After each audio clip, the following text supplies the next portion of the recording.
नमस्कार, मी पंजाब तक आज आहे 17 जून 2025 आणि मी जात आहे कळवणकडे नाशिककडे। या ठिकाणी कोपरगाव जवळ आलेलो आहे तर पाहू शकता मकाचं पीक उगवून आलेलं आहे। शहर आणि परिसरात 12 जून रोजी रात्रीपासून भयानक पावसाने हजेरी लावली आहे।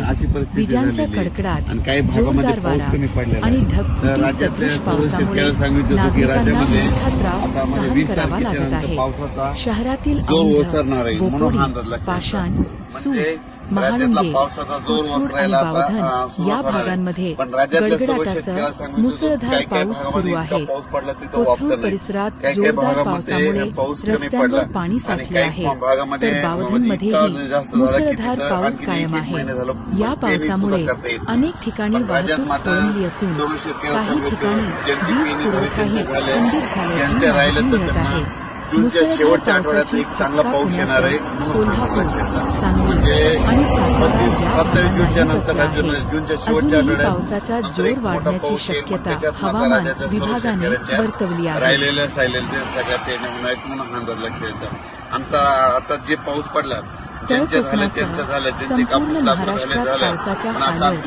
हवामान विभागाचा अंदाज काय? यावेळी वाऱ्याचा वेग 50 ते 60 किलोमीटर प्रति तास राहणार असून सोसाट्याच्या वाऱ्यासह ढगांच्या गडगडाट व विजा पडण्याची शक्यता आहे। राज्यभरात आता पुन्हा एकदा पावसाला जोरदार सुरुवात झाली आहे। गेल्या 2 दिवसांपासून विविध भागात पावसाची हजेरी लागत असून आज कोल्हापूर शहरासोबत ग्रामीण भागात ढगफुटी सदृश्य पाऊस झाला। जोरदार वारा आणि ढगांच्या गडगडाटासह मुसळधार पाऊस होत आहे। वीज पडण्याची शक्यता असल्याने सुरक्षित स्थळी थांबण्याचे आवाहन प्रशासनाने केलंय। दरम्यान राज्यभरात पुढील 2 दिवस पावसाचे तीव्र अलर्ट हवामान विभागाने दिले आहे। तळ कोकणासह दक्षिण महाराष्ट्र व विदर्भात पावसाचा जोर वाढणार आहे। रेन इफेक्ट हवामान विभागाचा अंदाज काय? हवामान विभागाने आज संपूर्ण राज्याला पावसाचे तीव्र अलर्ट दिले आहे।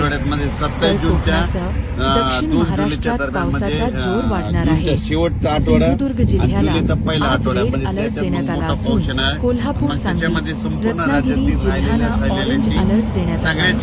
तसेच विदर्भात वाशिम, अकोला, अमरावती, यवतमाळ, वर्धा, नागपूर व चंद्रपूर या जिल्ह्यांनाही पावसाचा ऑरेंज अलर्ट आहे। उर्वरित भागात मुसळधार पावसाचा येलो अलर्ट देण्यात आला आहे। येत्या 3 दिवसात राज्य